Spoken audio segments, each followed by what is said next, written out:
This is the 2022 Yamaha R7, and no, it's not an OWO2, nor has it been designed for Norihaga to win World Superbike races. Based on the MT-07, it's the latest in line to spice up the blossoming middleweight twins class, filling a gap in Yamaha's range, but apparently the R7 has also been designed to go racing. Morning sports fans. There's Chris from Biker Babes. Well, this is a day I've been looking forward to for a very long time. We're in Spain, we're near Almeria, and we got a morning on the Black Edition. Yamaha Black it's called, complete with the cyan touches. We're on Bridgestone S22s, and we got a bit of a route this morning on road. 150 clicks, and then an afternoon Andalusia circuit on R11, so best of both. Let's rock and roll. Well, it's quite a racy position.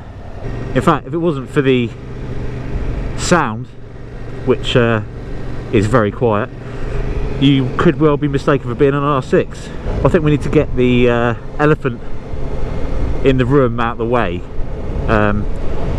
Social media, and particularly my social media over the last couple of days, went to a very dark place, lots of arguments, lots of opinions. I understand that. Obviously they called it the Yamaha R7, and no, it's not the OWO2 from 20 years ago, but the supersport market has changed massively in those 20 years. The supersport market is down 77% in those 20 years, and making one-off homologation specials to go racing is no longer. Look, there's a marketing reason why they've done it. The Yamaha are very clear that it's not an OWO2 replacement. This is a bike to fill the gap. You know, there's nothing from, now the R6 is redundant, there's nothing from the R125 R3 straight to the R1. There's nothing there for Yamaha to exploit, so this is it. This is what they've done. An MT-07 engine in an MT-07 chassis, but you know, there are kind of revisions to it which we'll get to later. I mean, even in this sort of first couple of minutes, the only thing that's kind of similar to the MT-07 is the engine, because the rest of it feels very, very different. Obviously the riding position is so different, and there are big chassis updates. You know, it's essentially the same frame but with geometry and stiffness changes, and you've got these plates on the side of the bike, which again we'll get to the tech detail later, but it's a very different chassis, but it definitely feels like that. Oof, I think we're gonna get along just fine, baby. We're gonna get along just fine today. Wait for this mist and cloud to burn off and enjoy some Spanish roads. I know I'm wearing earplugs, but this is very quiet. We've literally spent last week filming Budget Bike Battle, and like any good budget bike battle, you put on probably around about a stone, because we eat too much and drink too much. So I'm struggling to do my levers up, and struggling to breathe in general. So yeah, it's not a bad little combo. Oh, look at this! Look at this! Let's just imagine that you know, you're not comparing the MT-07 to the R7. Let's just imagine that you've never ridden the MT-07 or this CP2 engine. I mean, I won't go as far as to say it's like cheating, but this engine is so good. And people go, oh, it's a 72 horsepower mini twin, oh god, oh, it's so budget. It's just shut up, mate. This engine will appease new riders, it will appease British superbike riders and everything in between. This is so good and so fun and so involving. It's smooth, it's easy to use, but like I said, it's just, it feels fast, it feels involving, it feels exciting, and you know, those two key ingredients are they're quite hard to come by, especially with a, you know, 72 horsepower. It already feels fun, exciting. We've been 10 minutes on the bike, and like, I want to ride it. You know, I've been riding since I was 6 years old, and I've ridden pretty much every bike out there, and I enjoy riding this. I mean, the throttle, just riding through town, the throttle and just how easy it is to ride, the throttle connection, the clutch. I mean, it's super light. It's got a new slipper clutch. Oh, we're off.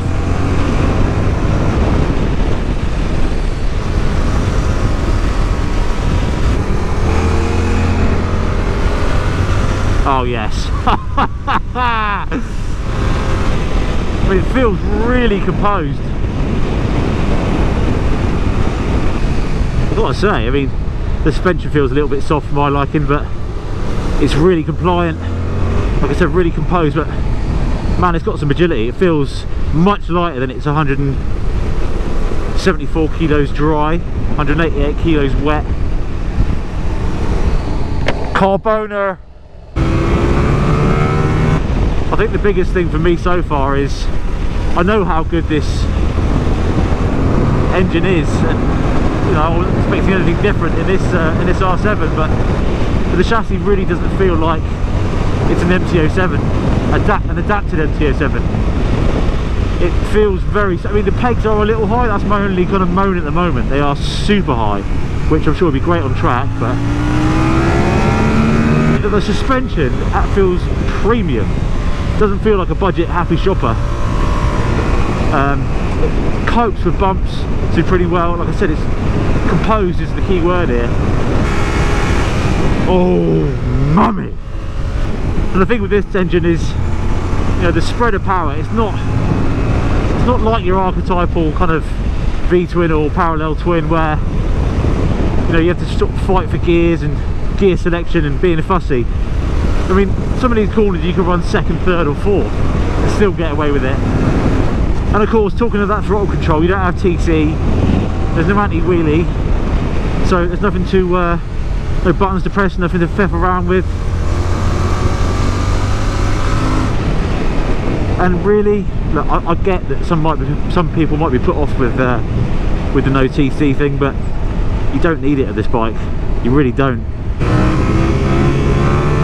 You know, such as the throttle connection and just how consistent it is and how much confidence it gives you. You know, you don't need TC, but at the same time, I get that some newer riders might be put off with it. Don't be. Is the takeaway from this nugget.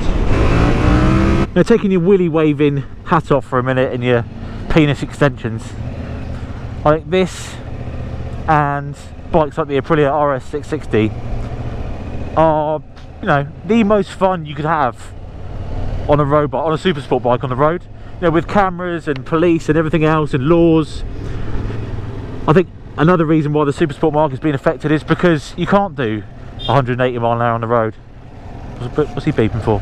And there's a lot to be said for spanking a bike with less than 100 horsepower and really enjoying it and pushing it rather than looking down at the speedo and going, oh, I've done 120 in first gear. And I genuinely am a bit surprised at how super sporty this bike is. I came in skeptically thinking, oh, it's just going to be another budget kind of flaccid MT-07 with fairings, but it's not. You know, you've got to look past that. This has got some real beef to it.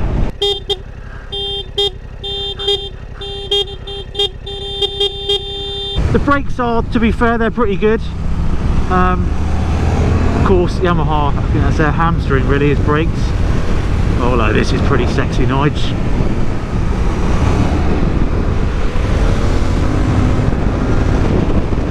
So intuitive. It just belittles its weight really. It feels so sharp, but also stable as well at the same time. You know, it's not throwing any shapes, it's not throwing any nasties.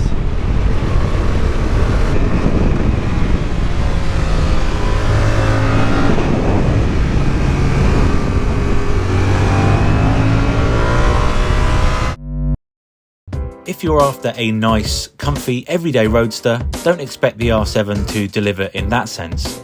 Smooth and super easy to ride at any speed? Yes, but it's also very focused and the riding position will do nothing except encourage chiropractor appointments. No quick shifter as standard is a bit pant, but that doesn't detract from the fact the R7 is, without doubt, one of the sweetest handling bikes on the market and will outrun anything on a twisty road. Until you get to a straight. Well, we just had a bit of a cornering session then, and when the tyres are warm and you've done the same corners a few times and you get a bit more confident, this bike just continues to deliver. I really am surprised. It's got a lovely balance to it, really nice and neutral. It's nosy without being nosy, if that makes sense. It pivots on the front, lovely, and turns so quick, but maintains that kind of natural equilibrium, that neutral stance. Beautiful, nice, beautiful.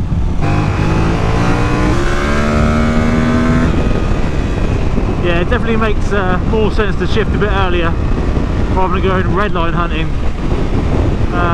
All you're doing is trying to get a bit of airbox noise, induction noise and engine noise, so it's definitely worth shifting a bit earlier.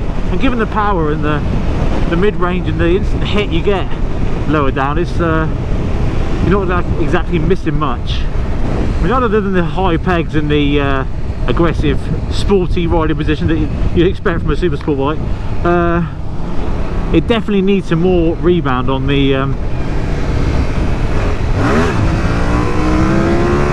yeah, it definitely needs some more rebound on the forks. It's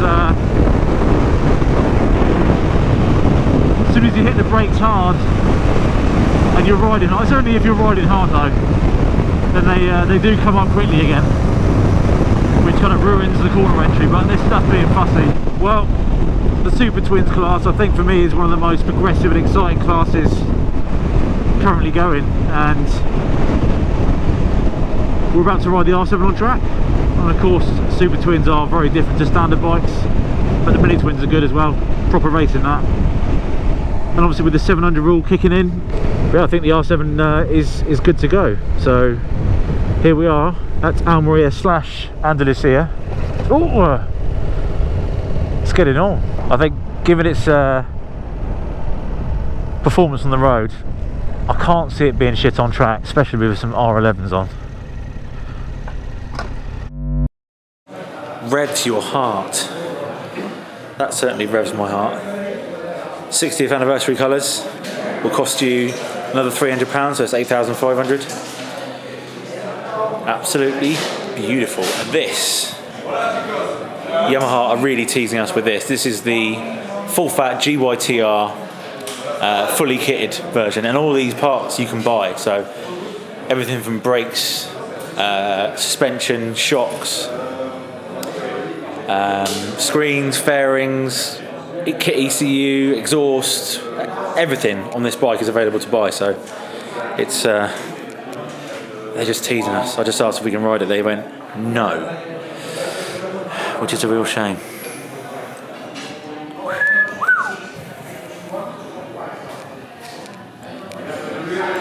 So we've been given permission to hear it. So go on then, go on Jeff, let's give us some audio porn.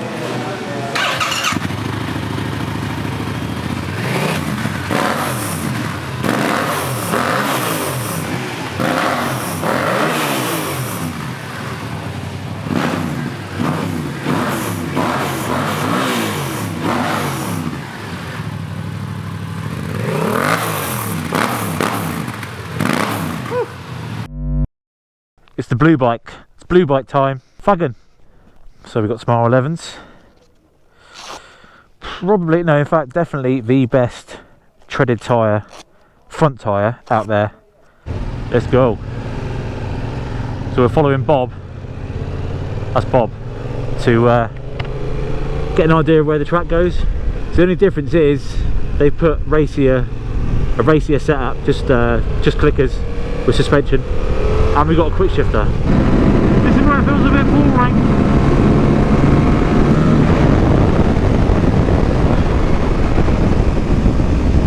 Brakes feel surprisingly good actually. Way up there.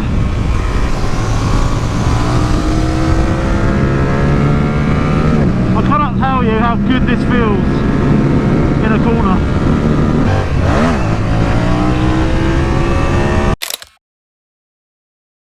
Wow, that was way better than I thought it was going to be. This feels like a proper super sports bike. I never thought I'd say that. Like I said, I was a bit sceptical coming in. It might be a bit budget, might be this shit at this, might be a shit at that, but what a little toy. So as I sit here sweating in my leathers between sessions, let's talk about the technical side, like I promised earlier. Now, if you're looking at the R7 as a kind of jazzed up MT-07, then you're kind of there or thereabouts, but in terms of the execution, it's completely different. It's a completely different bike. This is a proper supersport bike. Now, in terms of the engine, the changes, well, there's a more direct throttle, a sharper throttle to give a better response. The gearing is, so they lost a tooth on the rear, so make it slightly taller. And there is a proper slipper clutch to give a kind of lighter feel and obviously help with downshifting on the track. In terms of the chassis, there is slightly different geometry. The front end is steeper and more aggressive. And the chassis itself, the chassis stiffness has been altered. And you see the plates on the side, they now form like an integral part of the chassis stiffness rather than just aluminium plates that you saw on the MT-07 to cover up bits and pieces. These puppies on the R7 actually make the chassis a bit stiffer. And we've obviously got proper suspension now, proper adjustable KYB suspension. For those worrying about seat height, the seat height is 835 millimeters.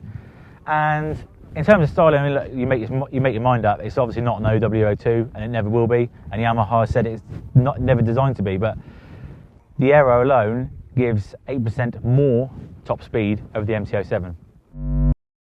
Right, Yamaha said that it's for women and newcomers and people stepping down from superbikes, and it's built for the racetrack. Built to go racing was the quote. Right then, lap of Andalusia. All a bit wide night. Turn one, totally blind. Missed the first one, and then cut her in.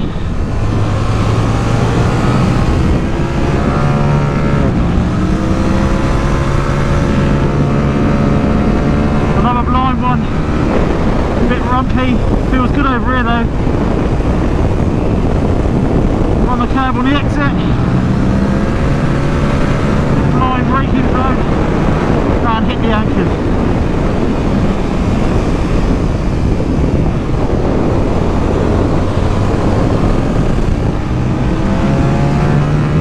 Up the fourth, lovely corner this.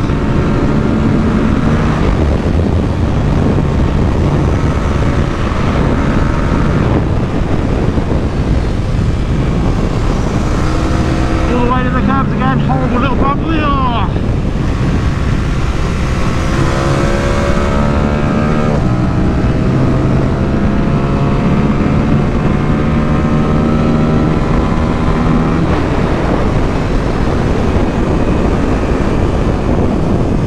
There, triple apex bastard, handles so well, front end is planted nice.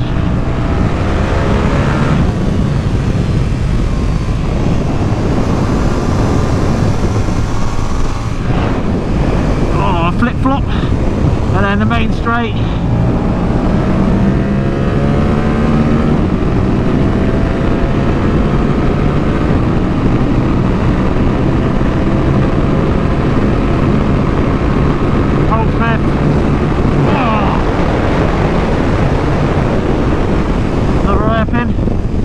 Nice surface though.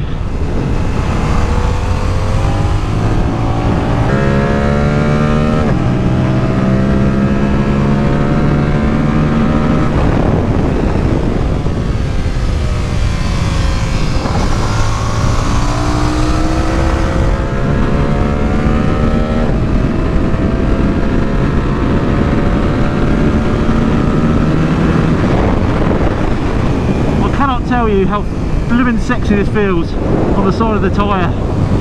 It shouldn't do this, not for £8 anyway. And I can't believe, I know they haven't got a lot of power, but the brakes have been absolutely delicious. There's so much ground clearance. Usually bikes like these suffer with ground clearance, be scraping your toes, but there's none of that. So much room. Even with race tyres on. Man, this thing is good. Proper super sport good. Well, let's just say I'm pleasantly surprised.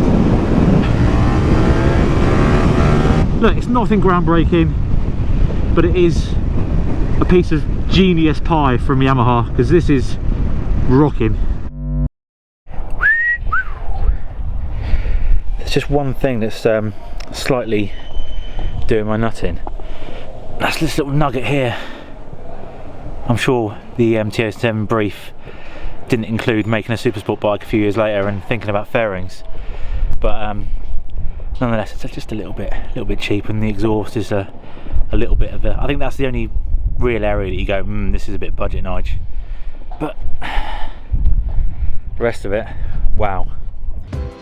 Unless you're racing one, the R7 will soon become tiresome at a track day, purely because of its lack of straight line performance. That is until track day organisers offer a sub 100 horsepower group, or a load of your mate's own mini twins. But that's the R7's only issue on track. We can't criticise a bike that's been designed to boast 72 horsepower for having 72 horsepower, so if you're looking for a dick extension, look elsewhere. In terms of spice, the R7 is a jalfrezi to its Corma spec rivals, such as the Ninja 650 and SV 650, and only the Aprilia RS 660 is in the same league, and that cost nearly £2 more, albeit with an extensive electronic suite. Who's looking forward to a head-to-head?